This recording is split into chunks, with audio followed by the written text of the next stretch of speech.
अभी ठीक है जसलीन? हाँ जी सर। ठीक है, तो बच्चों सबसे पहले काम कर लेते हैं कि जो 4.4 एक्सरसाइज थी, अगर उसमें कोई डाउट है तो तुम लोग बताओ।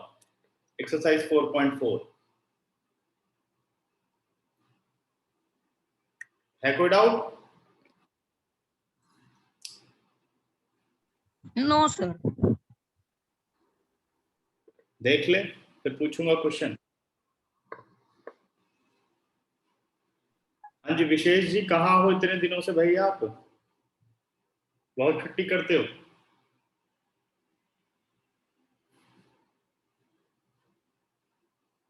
4.4 एक्सरसाइज में कोई डाउट या एपी शुरू करें?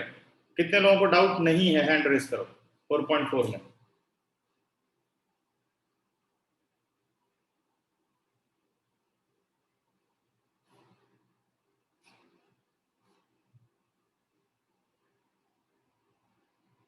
जसलीन ने क्वेश्चन नंबर 5 पूछा है। ओके ठीक है।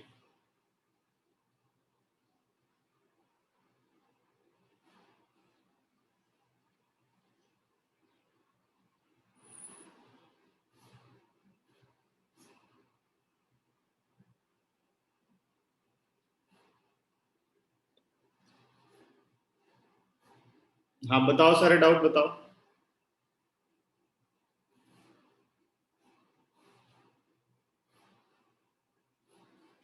विशेष अभी तो नहीं स्टार्ट हुई है, बता देंगे आपको। ठीक है।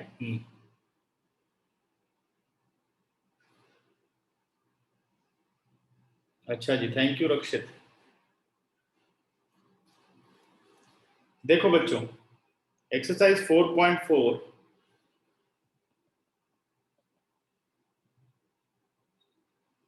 ठीक है। क्वेश्चन नंबर 5 पूछा एक बच्चे ने, और एक बच्चे ने पूछा है क्वेश्चन नंबर 4। फोर्थ क्वेश्चन कह रहे हैं, is the following equation, is the following situation possible, if so determine present ages. ठीक है। Is the following situation possible, if so determine there present ages. The sum of ages of two friends is 20 years. 4 years ago, the product of their ages in year was 48. ठीक है, तो simple question है। हाँ वो होता है ऐसा विशेष, ठीक है, तो उससे कोई मतलब नहीं है, तुम लोग बस स्क्रीन देखो और पढ़ो। ठीक है, ओके या नहीं, कोई दिक्कत तो नहीं है? ठीक है, देखो क्वेश्चन नंबर 4 पे आते हैं। कह रहा the sum of ages of two friend is 20 years. तो लेट द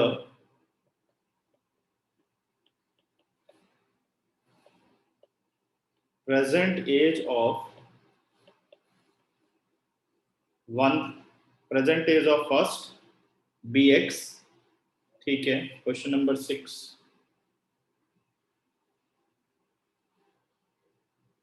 ठीक, वो टेस्ट वाला फिर डिस्कस करेंगे, अभी रुक जाओ, पहले एक एक्सरसाइज कंप्लीट करें।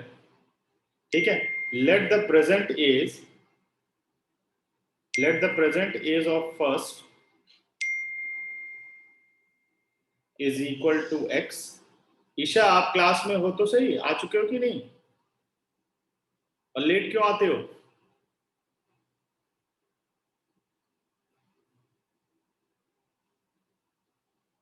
ठीक है, let the present age of first B X और the present age of second friend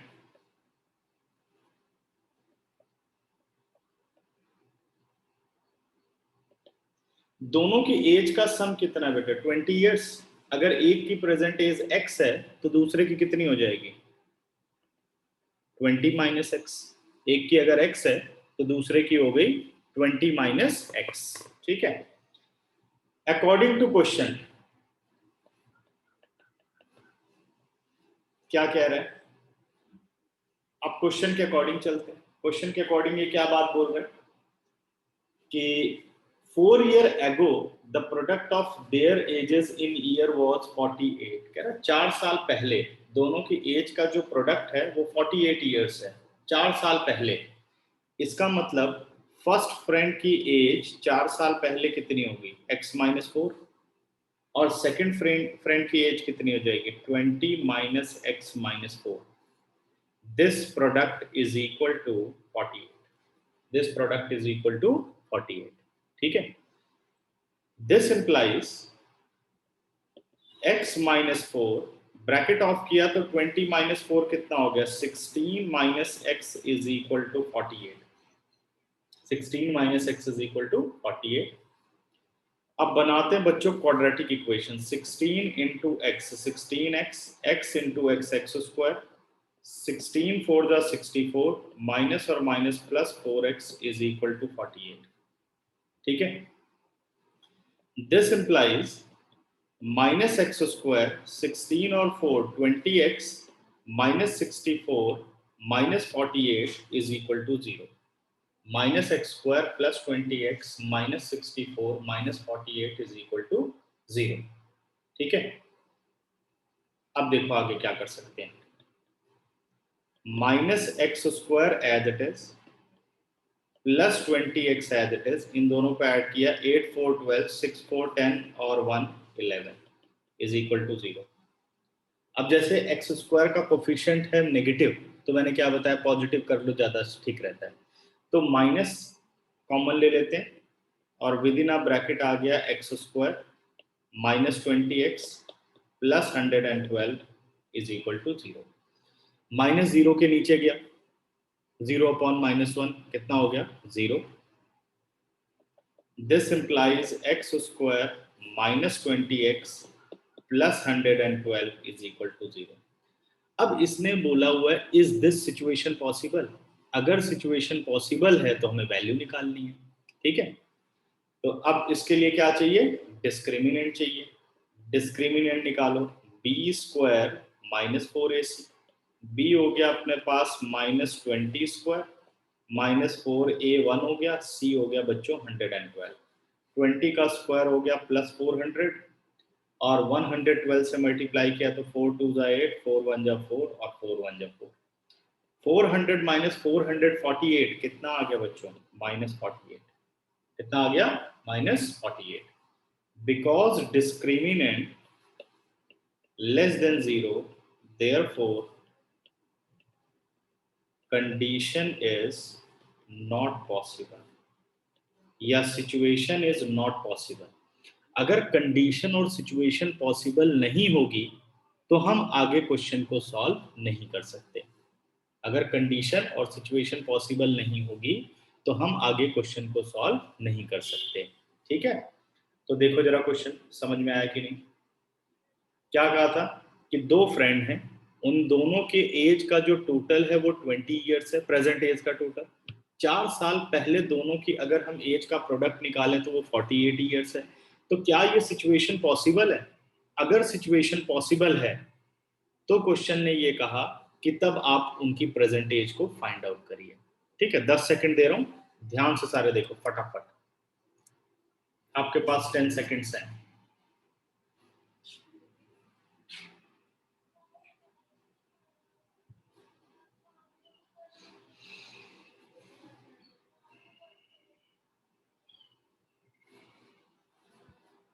चलो जिसे समझ में आ गया हैंड रेस करो.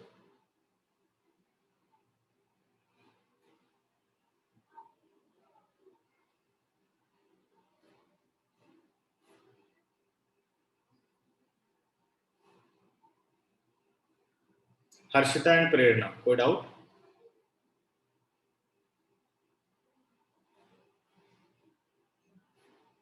क्लियर है प्रेरणा, ओके वेरी गुड. इसके बाद क्वेश्चन नंबर 5 भी पूछा है एक बच्चे ने.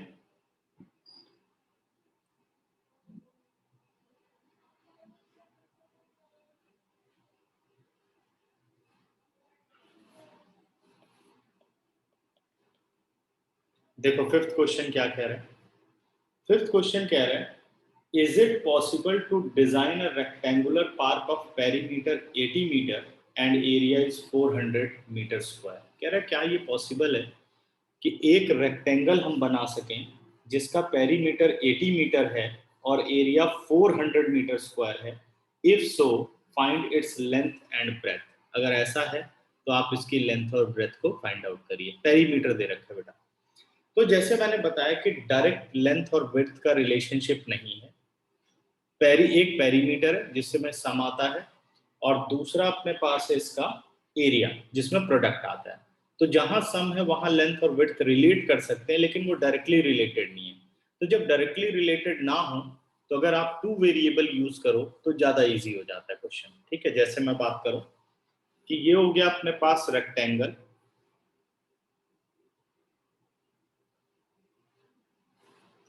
और रेक्टेंगल की लेंथ हमने ले ली x यूनिट और विड्थ हमने ले ली y यूनिट। रेक्टेंगल की लेंथ x यूनिट और विड्थ हो गई y unit. Let the length of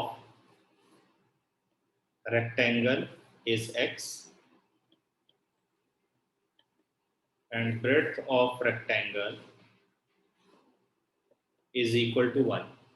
जो पहला केस है पेरीमीटर वाला, उससे x और y में रिलेशनशिप निकाल लेते हैं। जो पहला केस है पेरीमीटर वाला, उससे x और y में रिलेशनशिप निकाल लेते हैं। देखो केस 1,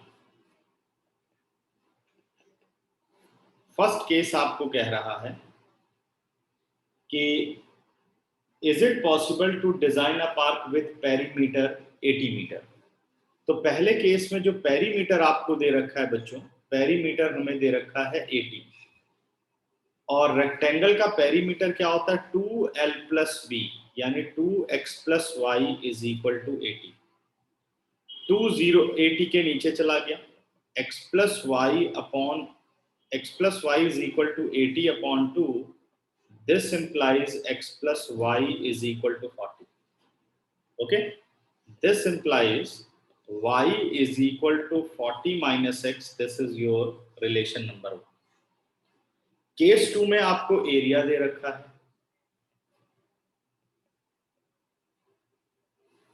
केस 2 में अगर हम रेक्टेंगल के एरिया की बात करें तो वो होता है लेंथ इंटू विड्थ, और ये एरिया आपको कितना गिवन है, area is 400 metre square, x y is equal to 400। अब इसे वन वेरिएबल में किया जा सकता है। हम क्या करते हैं, फर्स्ट इक्वेशन में जो y is equal to 40 minus x है उसे हम लाते हैं और x y is equal to 400 में सब्स्टिट्यूट कर देते हैं। This implies x into 40 minus x is equal to 400 from equation number 1। ठीक है, अब बनाओ बच्चों क्वाड्रेटिक। ये आ गया 40x minus x square is equal to 400। Rearrange किया, this implies minus x square plus 40x minus 400 is equal to 0। Minus ले लेते हैं कॉमन, ब्रैकेट में आ गया x square minus 40x minus और minus plus 400 is equal to 0। Minus 0 के नीचे गया, हो गया 0। X square minus 40x plus 400 0। अब हमें बताना है कि क्या ये सिचुएशन पॉसिबल है। अगर सिचुएशन पॉसिबल है तब फिर हमें आगे सॉल्व करना है बाय यूजिंग क्वाड्रेटिक फॉर्मूला। तो फाइंड आउट करिए discriminant. Discriminant is what, b square minus 4ac। This implies d is equal to, एक मिनट बच्चों,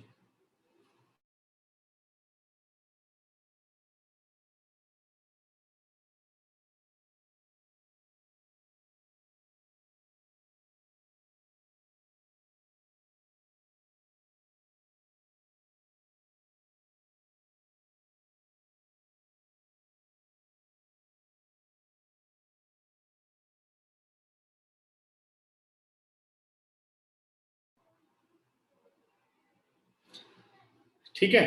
तो डिस्क्रिमिनेंट हो गया b स्क्वायर माइनस 4ac, यानी माइनस 40 स्क्वायर माइनस 4a1, और c कितना हो गया बच्चों 400। 1600 माइनस 1600, d कितना आ गया 0। अगर d पॉजिटिव आए या d ग्रेटर देन 0 आए, मतलब अगर रियल रूट्स हैं देन कंडीशन इज पॉसिबल, अगर लेस देन 0 है then condition is not possible. तो because d is equal to 0, therefore given condition is possible. अगर पॉसिबल है, यस रक्षित, कोई डाउट? सर मैं बोलो क्लियर। ओके, अभी तो कर रहे हैं क्वेश्चन, देखते जाओ, ठीक है। तो कंडीशन क्या होगी? पॉसिबल। अगर कंडीशन पॉसिबल है तो हमें क्या करना है? अब हमें निकालनी है वैल्यूज, मतलब लेंथ और विड्थ, एक्स और वाई की वैल्यू निकालनी है अगर कंडीशन पॉसिबल हो। तो नॉट पॉसिबल है तो क्वेश्चन वहीं रुक जाएगा। अब कंडीशन आ गई possible, therefore x is equal to -b plus minus root D upon 2। d कितना है बेटा? 0, और b कितना है? -40। तो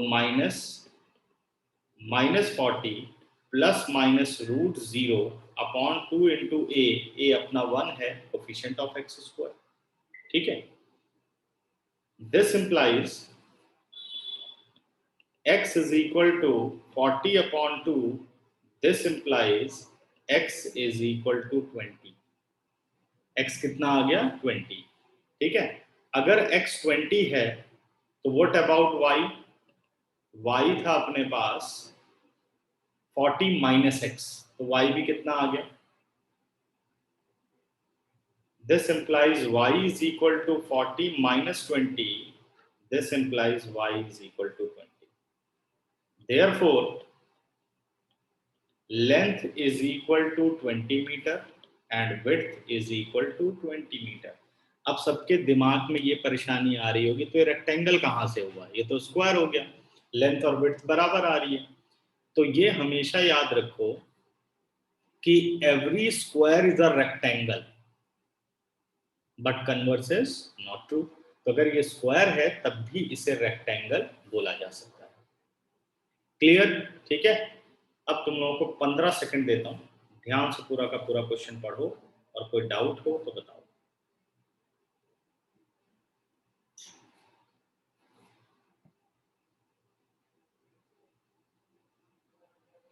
ये बेटा जब मैं पेपर्स चेक कर दूंगा रक्षित, उसके बाद मैं पेपर में जो जो प्रॉब्लम आई है तब डिस्कस करूंगा, ठीक है ना? क्योंकि अभी सब कुछ मिक्स हो जाएगा, अभी जो चल रहा है क्लास में उसको देखो, ठीक है। इसको अभी पेपर के लिए छोड़ दो, जब हम डिस्कस करेंगे तब बात करेंगे, ठीक है।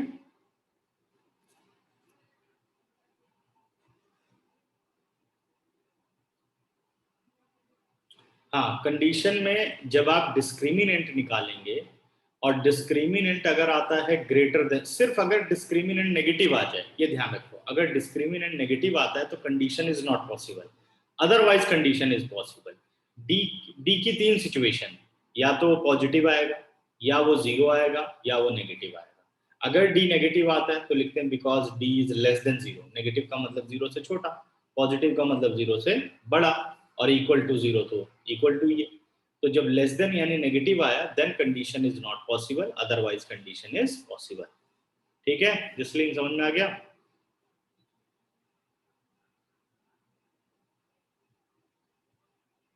अब कितने लोगों को पूरा क्वेश्चन क्लियर हो गया? हैंड रेज करो।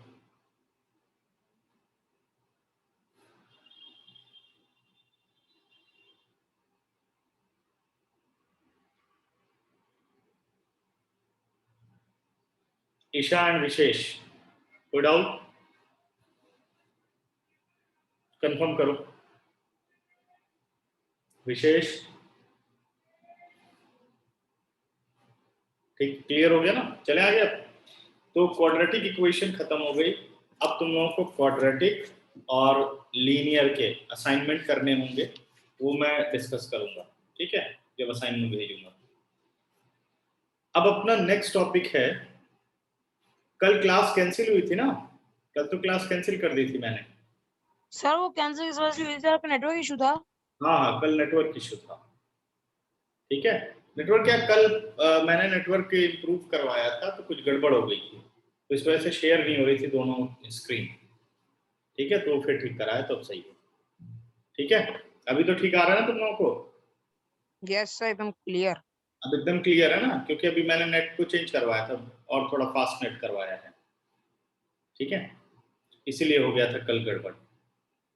ठीक है, अब बढ़ते हैं आगे।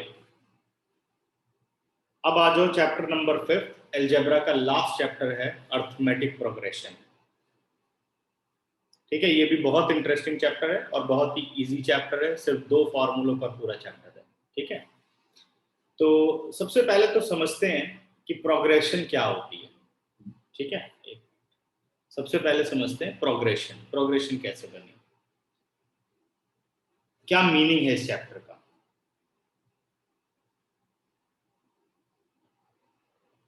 सीक्वेंस, सीक्वेंस क्या होती है कि कलेक्शन ऑफ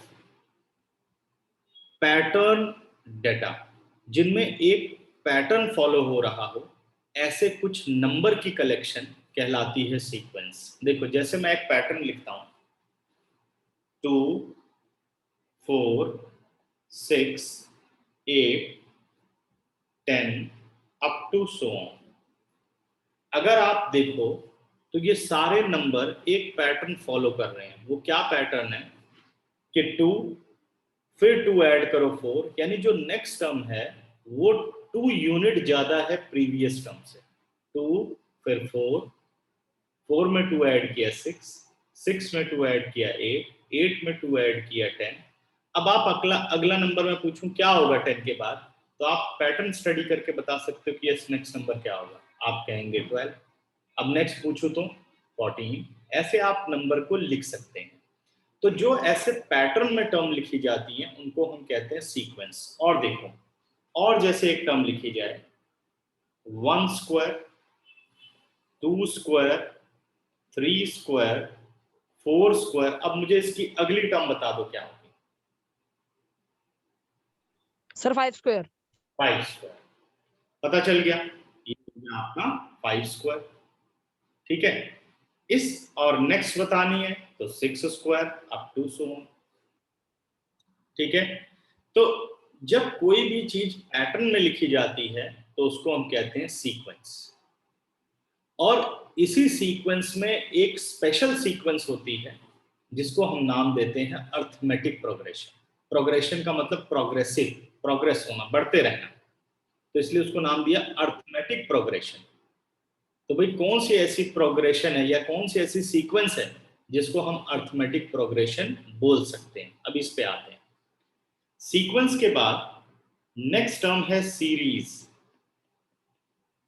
नेक्स्ट टर्म क्या है? सीरीज। सीरीज क्या होती है? जब आप इन्हीं सीक्वेंस का सम निकाले, जैसे 2 + 4 + 6 + 8 + 10 प्लस अप टू सो। ठीक है, अगर इन्हीं सीक्वेंस का आप सम कर दें तो वो कहलाता है series. 1 square + 2 square + 3 square + 4 square up to so on. Comma हटा करके अगर हम सम की टर्म में लिख दें तो वो सीरीज हो गई, और कॉमा के साथ लिखते हैं उस पैटर्न को तो उन्हें हम क्या कहते हैं? सीक्वेंस। सीक्वेंस क्या है? Sequence is a collection of pattern data और पैटर्न नंबर। ठीक है, तो सीक्वेंस हो गया, सीरीज हो गया। अब बात करते हैं अर्थमेटिक प्रोग्रेशन क्या है। ठीक है,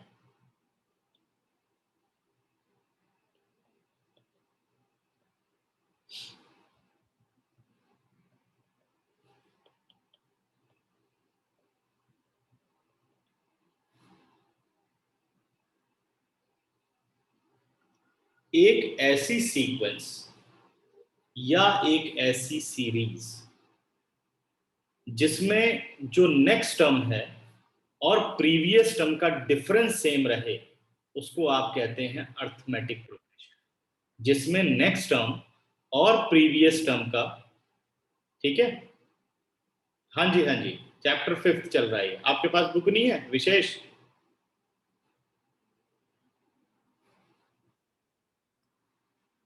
हाँ, तो मैंने बोला तो 5th चैप्टर निकालो।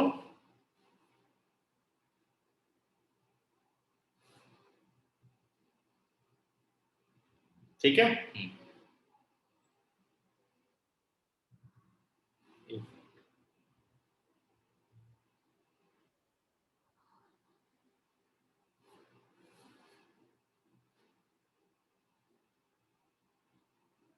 ठीक है, बढ़े आगे।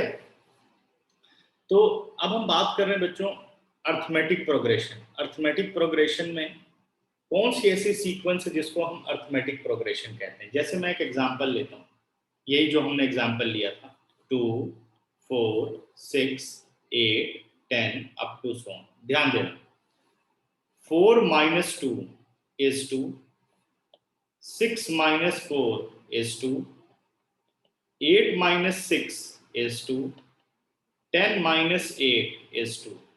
आप क्या देख रहे हो कि जो डिफरेंस है नेक्स्ट टर्म और प्रीवियस टर्म का, या कंसेक्यूटिव टर्म्स बोल सकते हो, difference of next and previous term is same.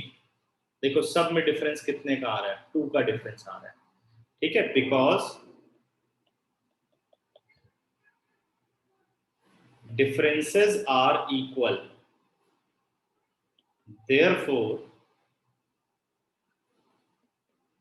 terms are in AP।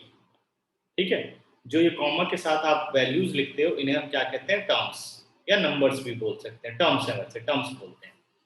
Because the differences are equal therefore terms are in AP। इसलिए ये सारे के सारे ये जो टर्म्स किस में कहलाएगी, AP में। और AP किसकी फॉर्म है, अर्थमेटिक प्रोग्रेशन को शॉर्ट फॉर्म में लिखने का ये तरीका है। Difference between next and previous term if same then the terms are in AP। और एक एग्जांपल लेते हैं, अगर मैं लिख दूं 1 square 2 square 3 square 4 square up to so on, पता लगाना है कि क्या ये एक अर्थमेटिक प्रोग्रेशन है। तो हम क्या करेंगे, फिर डिफरेंस निकालेंगे। 2 का स्क्वायर हो गया 4 माइनस 1 कितना आ गया 3। अब नेक्स्ट निकालो, अब अगली दो का, इसका और इसका डिफरेंस, 3 का स्क्वायर 9 माइनस 4 5। क्या डिफरेंसेस सेम आए, डिफरेंसेस सेम नहीं आए, बिकॉज द डिफरेंस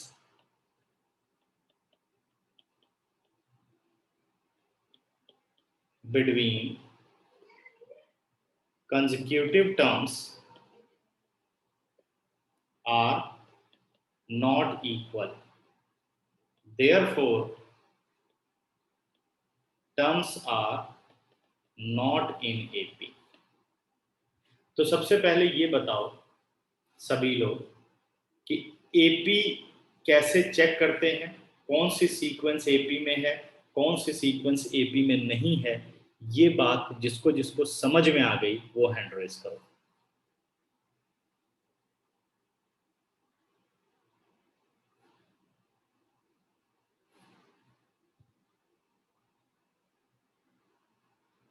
सर मतलब एपी में जो सर है, जो डिफरेंस इक्वल होना चाहिए, डिफरेंस होता है वो इक्वल होना चाहिए। और सर डिफरेंस इक्वल नहीं हुआ तो वो सर मतलब वो नहीं है, वो AP में नहीं है, कंसेक्यूटिव टर्म का डिफरेंस। ठीक है, अच्छा दोबारा चलते हैं, दोबारा समझो।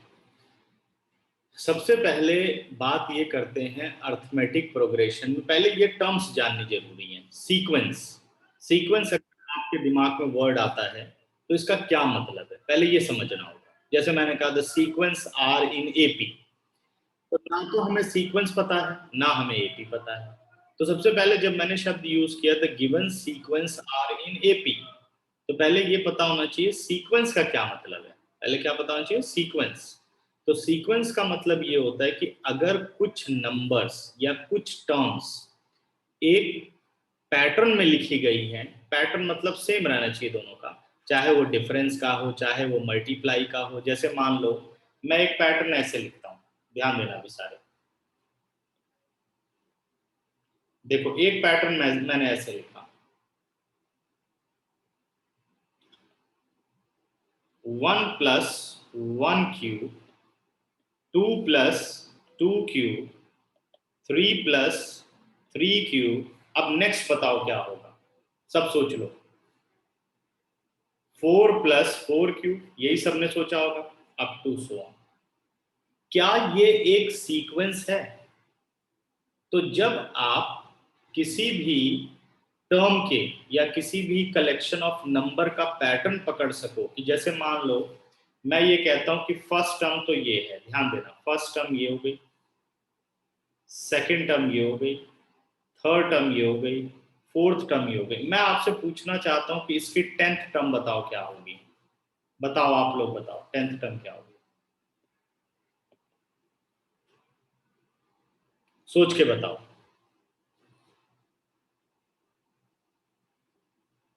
वेरी गुड, लिखते जाओ सभी।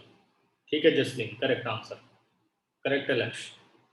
मैं इसकी 10th टर्म पूछ रहा हूं आप सबसे। करेक्ट, शाबाश साहिब। सर 10 + 10 + 3। 10 क्यूब, ठीक है।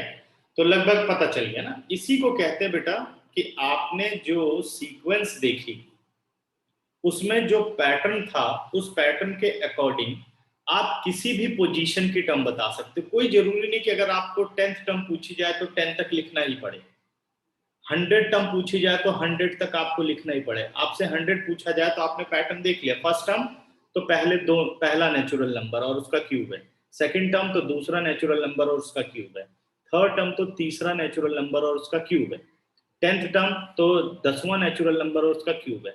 मैं कहता हूं व्हाट इज इट्स 1000 टर्म, यानी 1000 पोजीशन पे क्या सिचुएशन होगी, 1000 + 1000 क्यूब, आपको 1000 तक टर्म लिखने की कोई जरूरत नहीं है ना। तो जब ऐसे पैटर्न में टर्म्स लिखी जाती हैं तो उसको सीक्वेंस बोलते हैं। क्या बोलते हैं उसे हम, सीक्वेंस बोलते हैं, ठीक है। अब इन्हीं सीक्वेंस में से 100 + 100 क्यूब होगा बेटे, 10 क्यूब नहीं। इन्हीं सीक्वेंस में से एक स्पेशल सीक्वेंस होती है जिसको आप अर्थमेटिक प्रोग्रेशन कहते हो। है वो भी सीक्वेंस, लेकिन वो कुछ स्पेशल प्रॉपर्टी फॉलो करती है जिसकी वजह से उसको सीक्वेंस के अलावा एक नया नाम देते हैं, जो नाम है अर्थमेटिक प्रोग्रेशन। अब वो सीक्वेंस अर्थमेटिक प्रोग्रेशन कब कहलाती है, एक सीक्वेंस अर्थमेटिक प्रोग्रेशन कब कहलाती है, तो हमें चेक करना पड़ता है कि क्यों ये एपी है या एपी नहीं है। तो आपको क्या करना है कि कंसेक्यूटिव टर्म का डिफरेंस निकालना है। जैसे अब मुझे बताना है कि भाई ये एक सीक्वेंस तो है, लेकिन क्या ये सीक्वेंस एक एपी है, तो आपको क्या करना पड़ेगा, दो कंसेक्यूटिव टर्म का डिफरेंस निकालना पड़ेगा। तो सबसे अच्छा तरीका होता है फर्स्ट टर्म, सेकंड टर्म और थर्ड टर्म, तीन का इस्तेमाल करो, 1000 तक जाने की क्या जरूरत है। तो पहली तीन टर्म देखो, पहली टर्म है 1 + 1 क्यूब और दूसरी टर्म है 2 + 2 क्यूब, यानी 2 + 2 क्यूब को आप लिख सकते हो 8 और 2 कितने हो गए, 10, ठीक है। और 1 + 1 क्यूब को आप लिख सकते हो 2। अब जरा दोनों का डिफरेंस निकाल लो, 10 - 2 कितना आ गया, 8। इसी तरीके से अब थर्ड टर्म लो, 3 + 3 क्यूब यानी 27 और 3 30, और 2 + 2 क्यूब कितना आ गया, 8 और 2 10। अब इसका डिफरेंस निकालो, 30 - 10 = 20। टर्म्स को लिखने का तरीका क्या होता है, यहां ध्यान देना, A1 is first term, A2 is second term, A3 is third term. कैसे लिखा जा रहा है, A और सबस्क्रिप्ट में है ये 3, ठीक है, नीचे की तरफ A4 A5 ऐसे, ठीक है। तो कहां लिखा जा रहा है, नीचे की तरफ लिखा जा रहा है, A1 A2 A3 A4 A5, ठीक है, लिख लिया यहां तक। इसको टर्म्स बोलते हैं। तो अभी आपने किसका डिफरेंस निकाला है, अभी आपने जो यहां डिफरेंस निकाला है वो निकाला है A2 - A1, कितना आ रहा है, 8। यहां जो डिफरेंस निकाला है वो निकाला है A3 - A2, कितना आ रहा है, 20। क्या ये दोनों बराबर हैं, तो ये दोनों इक्वल नहीं है। अगर ये दोनों इक्वल आ जाते then terms are in AP, और अगर ये दोनों बराबर नहीं आ रहे the terms are not in AP. और रीजनिंग कैसे करेंगे, because A2 - A1 is not equal to A3 - A2, therefore terms are not in AP, otherwise it is in AP, ठीक है। A4 A5, अच्छा A5 की जगह A10 होगा, सही है, ये गलत, वो तो मैंने सिंबल समझाते हुए लिख दिया, ठीक है। तो A5 की जगह ये A10 लिखा जाएगा, वो तो सिंबल लिख दिया था मैंने, ठीक बेटा। तो A1 A2 A3 A4 और A10, ठीक है। अब मुझे बताओ एपी कैसे शुरू होती है। सबसे पहले सीक्वेंस, सीक्वेंस में एक स्पेशल सीक्वेंस है जिसका नाम है एपी, और वो क्या, कौन सी स्पेशल सीक्वेंस है जिसमें दो कंसेक्यूटिव टर्म का जो डिफरेंस है, मतलब जो कंसेक्यूटिव टर्म्स के जो डिफरेंसेस हैं वो सेम होते हैं, तो उन्हें हम कहते हैं AP, that is arithmetic progression. अब कितने लोगों को समझ में आया, हैंड रेज करो।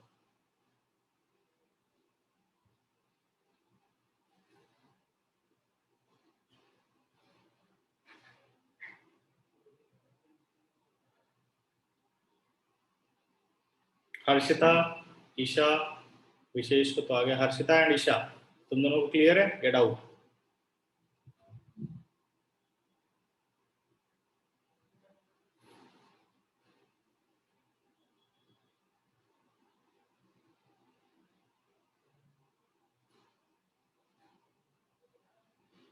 क्लियर और नॉट, ईशा?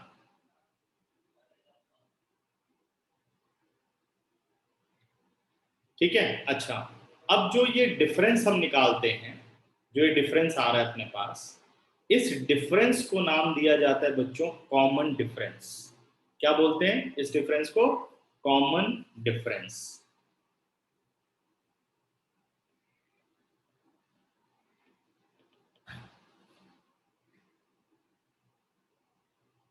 ठीक है, कॉमन डिफरेंस।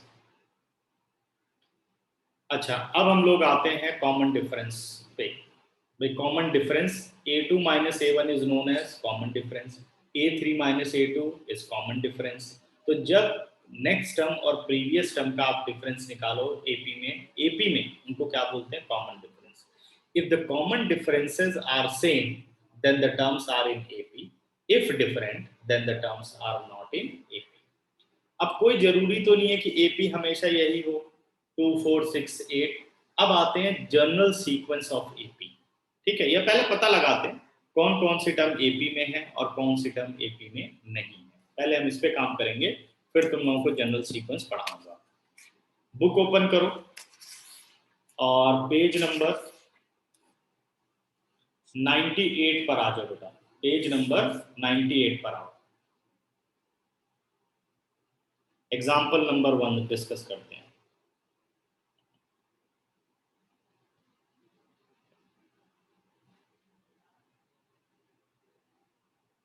ठीक है, एग्जाम्पल नंबर 1। एग्जाम्पल कह रहा है फॉर द एपी, अब आपको एपी इसने गिवन दी है, for the AP 3/2 1/2 -1/2 -3/2 up to so, ये एक एपी है। Right the first term a and the common difference d. आपको फर्स्ट टर्म लिखनी है और कॉमन डिफरेंस लिखना है। First term is a and common difference is denoted by d. तो जहां से एपी स्टार्ट होती है, जैसे ये स्टार्ट हो रही है, ये है आपकी फर्स्ट टर्म।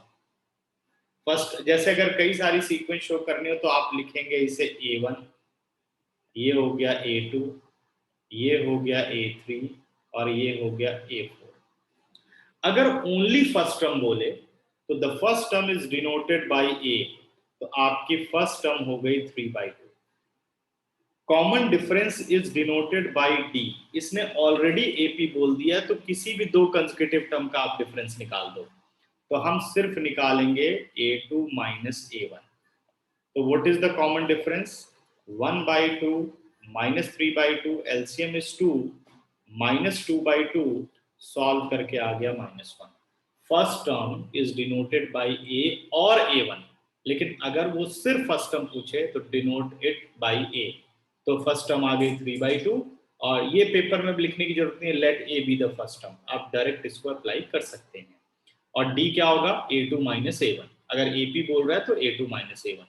कोई भी दो कंसेक्यूटिव टर्म तो हम पहली दो ही ले लेंगे।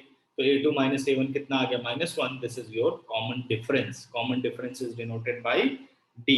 तो फर्स्ट टर्म मिल गया, कॉमन डिफरेंस मिल गया. ठीक है, तो अब मुझे बताओ एग्जांपल 1 कितने लोगों को क्लियर हो गया? हैंड रेस करो. है आसान? अभी तो पहला क्वेश्चन देखो कितना इजी है. बच्चों का क्वेश्चन है, बच्चों का.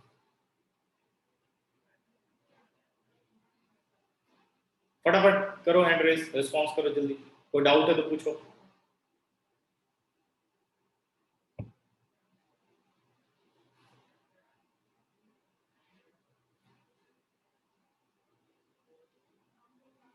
हर्षिता, जसलीन, साहिर, विशेष.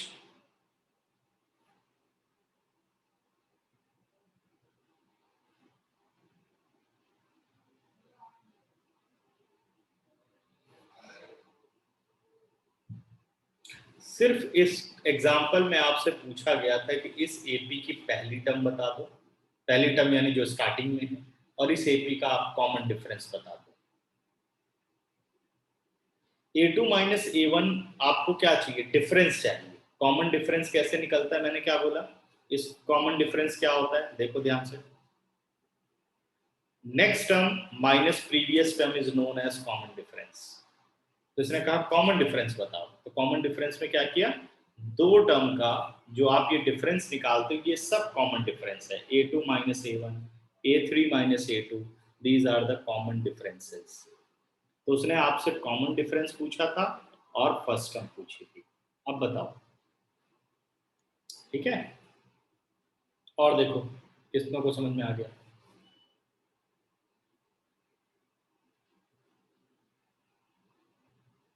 कईयों ने हैंड डाउन कर लिए, कईयों ने रेस कर दिए, कंफ्यूजन क्रिएट कर दी.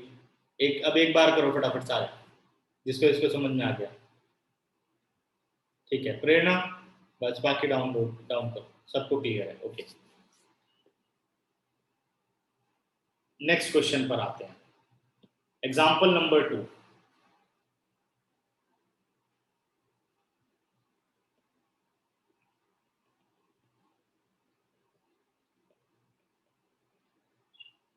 सेकेंड एग्जाम्पल कह रहा है बेटा, which of the following list of the numbers form an AP. अब देखो लिस्ट ऑफ द नंबर्स यानी अब आपको सीक्वेंस एक गिवन है.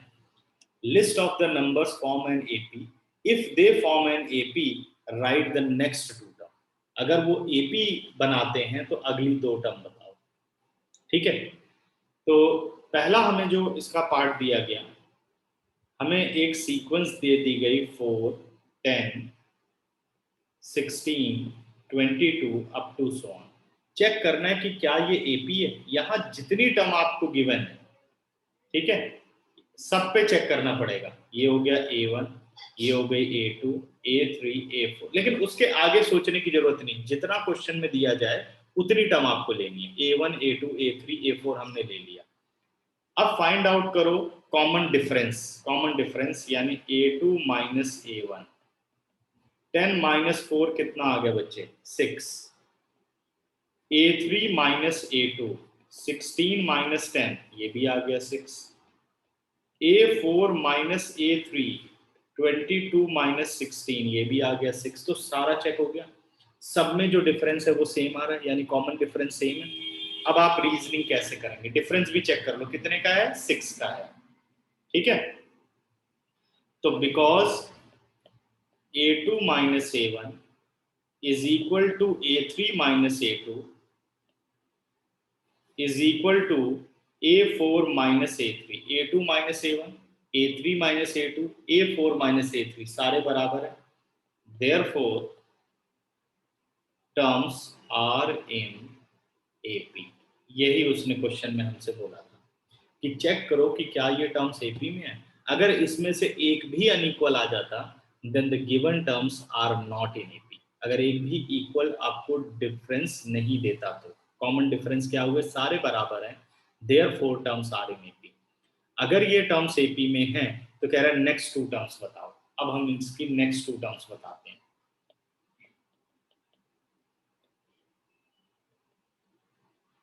बाकी सभी सोच लो नेक्स्ट टू टर्म्स क्या होंगे. तुम ही लोग मुझे बताओ. अगली दो टर्म 22 के आगे बतानी है.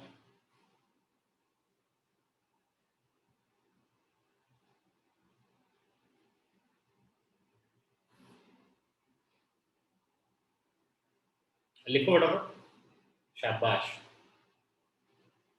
ठीक है शिराशी, वेरी गुड लक्ष्य।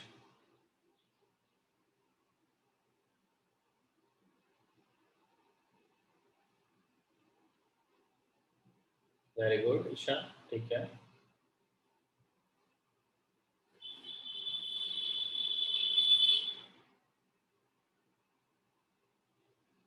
नेक्स्ट टू टर्म्स बताएं, जैसे 22 के आगे नंबर कौन सा होगा। A5 माइनस A4 नहीं, हमें डिफरेंस नहीं बताना, हमें टर्म बतानी है, ठीक है। जसलीन कौन सी टर्म आएगी? तो आप ये देखो, जो ये कॉमन डिफरेंस है 6, हाँ अब सही है, ठीक है ना। क्या अगली टर्म, जो नेक्स्ट टर्म है, वो प्रीवियस टर्म से 6 यूनिट ज्यादा नहीं होगी? कॉमन डिफरेंस का मतलब ये है। तो आपने क्या करना है, बस 6 को ऐड कर देना है। 22 प्लस 6 28। अब नेक्स्ट टर्म क्या होगी? 28 प्लस 6 34। ऐसे निकालते हैं। प्रीवियस टर्म में कॉमन डिफरेंस को आप ऐड करेंगे तो आपको नेक्स्ट टर्म मिलेगी, ठीक है। यही तो पैटर्न चल रहा है। देखो 4 में 6 ऐड किया 10 मिला, 10 में 6 ऐड किया 16 मिला, 16 में 6 ऐड किया 22 मिला, 22 में 6 ऐड करोगे 28 मिलेगा, 28 में 6 ऐड करोगे 34 मिलेगा। वो ये आपसे पूछना चाहता है। कितने लोग समझ गए? हैंड रेस करो।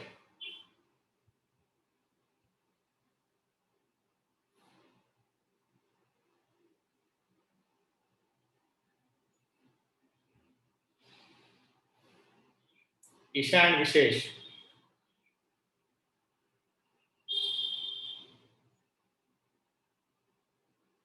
विशेष देखो, इसने लास्ट में ये पूछा, पहले तो ये चेक करो क्या ये एपी में है। तो एपी में समझ में आ गया कि नहीं? हाँ जी विशेष, एपी वाली बात समझ में आ गई? The terms are in AP. हाँ, तो एपी जब समझ में आ गया तो कह रहा अगर ये एपी में है तो इसकी अगली दो टर्म बताओ। अगली दो टर्म का मतलब 22 के आगे कौन सी टर्म आएगी, कौन सा नंबर आएगा। तो आपने पैटर्न तो देख लिया, क्या पैटर्न है? 6 का डिफरेंस है। Next term is 6 unit more than the previous term, तभी तो 6 का डिफरेंस आ रहा है। अगली टर्म 6 यूनिट ज्यादा है पिछले से। देखो 4 में 6 ऐड किया 10 आया, 10 में 6 ऐड किया 16 आया, 16 में 6 ऐड किया 22 आया। तो 22 में क्या करना होगा? 6 ऐड करना होगा, 28 आ गई। फिर 28 में 6 ऐड करना होगा, 34 आ गई। इस तरीके से नेक्स्ट टू टर्म आ गई। अब बताओ, अब समझ गए कि नहीं? ठीक है, अब बढ़ते हैं आगे। अब ले रहे हैं इसका सेकंड पार्ट।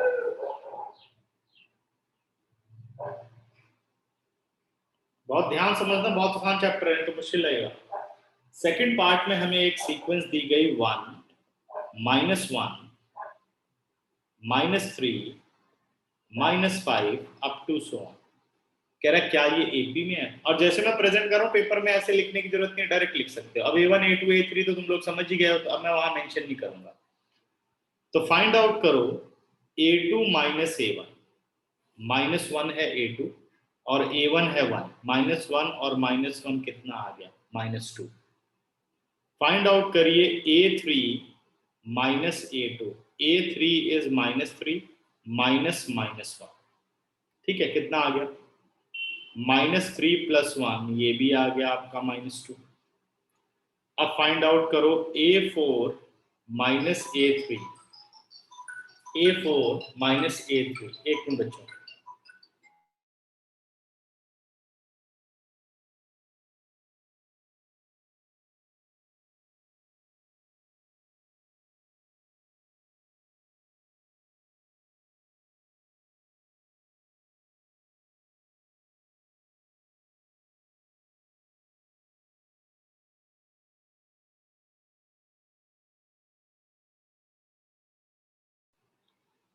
ठीक है, तो A4 माइनस A3 निकालो। तो A4 कितना हो गया? -5 -3 -5 + 3, आंसर इज -2। अभी भी जितनी टर्म्स थी सबका डिफरेंस आपने कर दिया। जितनी, अगर एपी चेक करने के लिए कहता है तो जितनी भी है सबका डिफरेंस आपको करना होगा, ठीक है। Because A2 minus A1 is equal to A3 minus A2 is equal to A4 minus A3, therefore terms are in AP. तो टर्म्स कितनी किसमें होंगी? एपी में होंगी।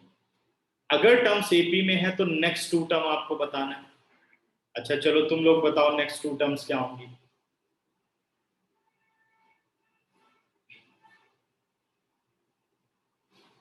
लिखो सभी अपना आंसर।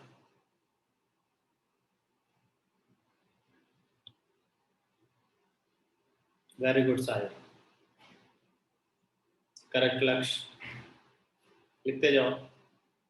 ठीक है श्रेयाश्री, वेरी गुड। एक मिनट बेटा।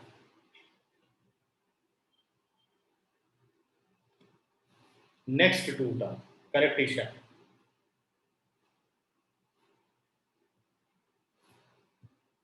Common difference is -2।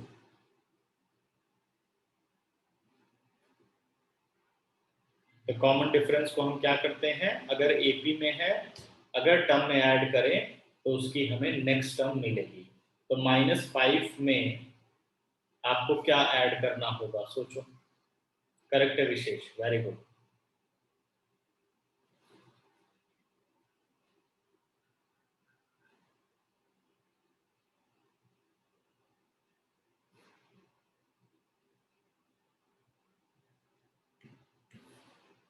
और बाकियों को नहीं पता चला? ठीक है, तो -5 में आप -2 को करेंगे ऐड, +7 नहीं, +5 क्यों?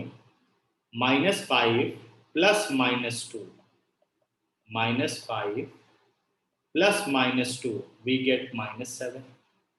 जब -7 टर्म मिल गई तो नेक्स्ट क्या होगी? -7 plus common difference -2, it is -9। तो इसकी नेक्स्ट टू टर्म हो गई -7 एंड -9। अब समझ गए?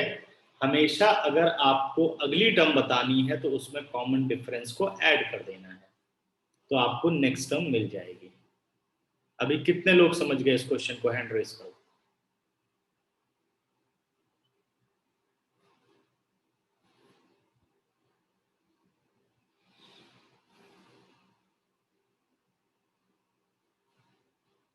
बहुत कम। हर्षिता, ईशा, लक्ष्य, जल्दी बताओ अगर कोई डाउट आ रहा तो।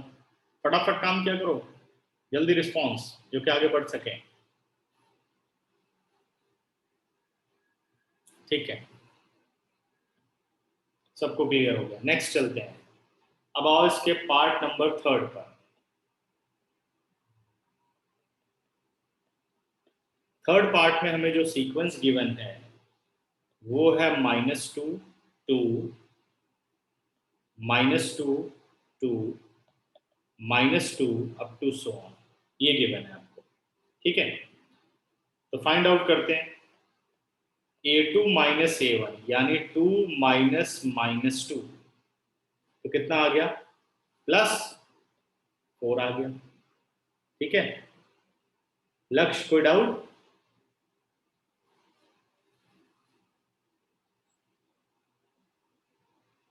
ठीक है, now A3 minus A2, A3 कितना हो गया? -2 और +2 हो गया, -2, आंसर आ गया -4। और जैसे ही ये अनइक्वल आ जाएं तो बाकी आगे आपको चेक करने की कोई जरूरत नहीं। अगर ये अनइक्वल आ गए तो अब आगे मत चेक करो, सीधे लिखना है because A2 minus A1 is not equal to A3 minus A2, therefore terms are not in AP।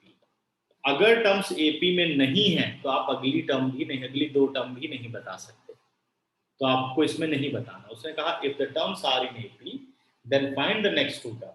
अगर टर्म एपी में ही नहीं है तो हम टर्म को नहीं फाइंड आउट करेंगे और ना ही कर सकते। ठीक है, क्लियर हुआ? किसको किसको समझ में आया, हैंड रेज करो।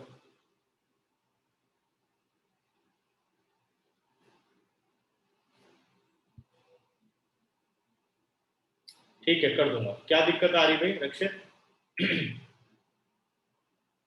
सर क्योंकि सर मेरी जो वेबसाइट है ना सर, चल नहीं रही है। अच्छा ठीक है,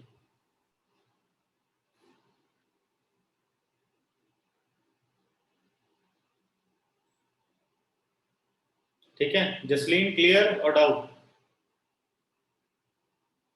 ओके नेक्स्ट बेटा, पार्ट नंबर 4। फोर्थ पार्ट में कह रहा है 1 1 1 2 2 2 3 3 3 अप टू सो।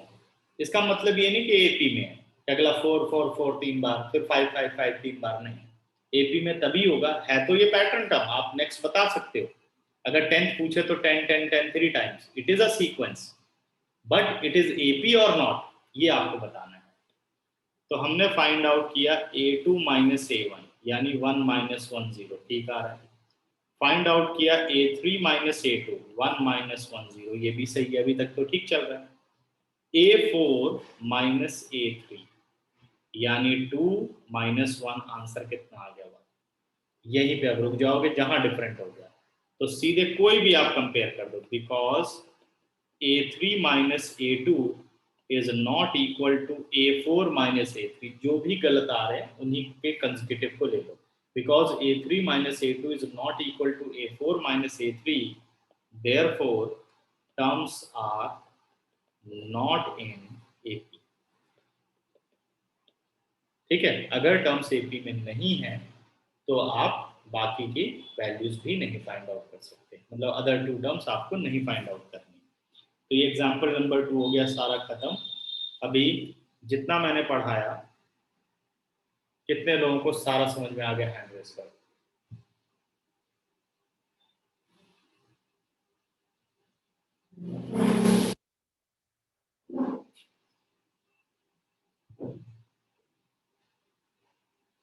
ईशा, कोई डाउट?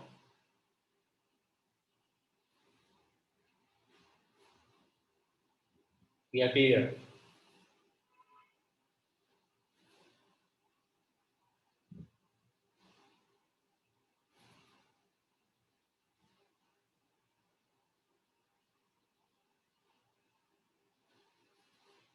स्कूल ओपन हो गया आप सबके? नो सर, अभी 10 जुलाई को है, 10 जून को है। 10 जून से स्टार्ट है ना classes? Yes sir, yes sir. ठीक है, क्योंकि अभी अगली क्लास भी अपनी 5 बजे है ना, अगर कोई चेंज होगा तो मैं मैसेज करूंगा। तो कितने लोग अभी 12 से 1 ले सकते हो क्लास अगली वाली की? सर मैं ले सकता हूँ। हैंड रेज करो मेरे साथ। वैसे तो 5 बजे ही फिक्स है, बट अगर कोई चेंज हुआ तो बता दो। सर क्योंकि 10 जून से क्लास स्टार्ट है हमारी। मेरे ख्याल से सभी ले सकते हो क्या? प्रेरणा, क्लासेस शुरू और हो गई? सर हमारी मतलब मैं और एक सेकंड रुको सर, मैं सर हमारी भी 10 जून से ही। नहीं, नेक्स्ट क्लास तो 5 बजे ही अभी रखी है आपकी, कोई चेंज नहीं है उसमें। बट बाई चांस अगर चेंज होता है तो मैं मैसेज करता हूँ, ठीक है? तब फिर 12 बजे होगी, वैसे 5 बजे क्लास है, नेक्स्ट क्लास 5 बजे ही है, ठीक है? तो होमवर्क आपका 5.1 एक्सरसाइज पूरी कंप्लीट करके भेजनी है मुझे, ठीक है? तो अभी आपको लिंक भेजते हैं। ओके बेटा, चलिए। सर हाँ, सर ये बता दो, आपने वो नेट फास्ट कैसे करवाया था? नेट फास्ट कैसे करवाया था, मतलब फास्ट कैसे करवाया चेंज था? करवाया। हाँ हाँ, फास्ट फास्ट क्या बोल रहा है? कैसे करवाया था, मतलब किससे स्पीड करवाया? बढ़ाकर भाई, स्पीड। हाँ, ये वो फाइबर नेट चल रहा है, ठीक है? सर आपके एरिया 500 आ रहा है? फाइबर लगवाया अभी, ठीक है? सर जियो फाइबर? नहीं नहीं, जियो नहीं, फाइबर नहीं, ओके सर। ठीक है? सर मैं नंबर दे दो आपका। उसका यस सर। हाँ दे देंगे नंबर। सर मेरे इस नंबर व्हाट्सएप कर देना। ठीक है, कर दूंगा, ठीक है? Okay.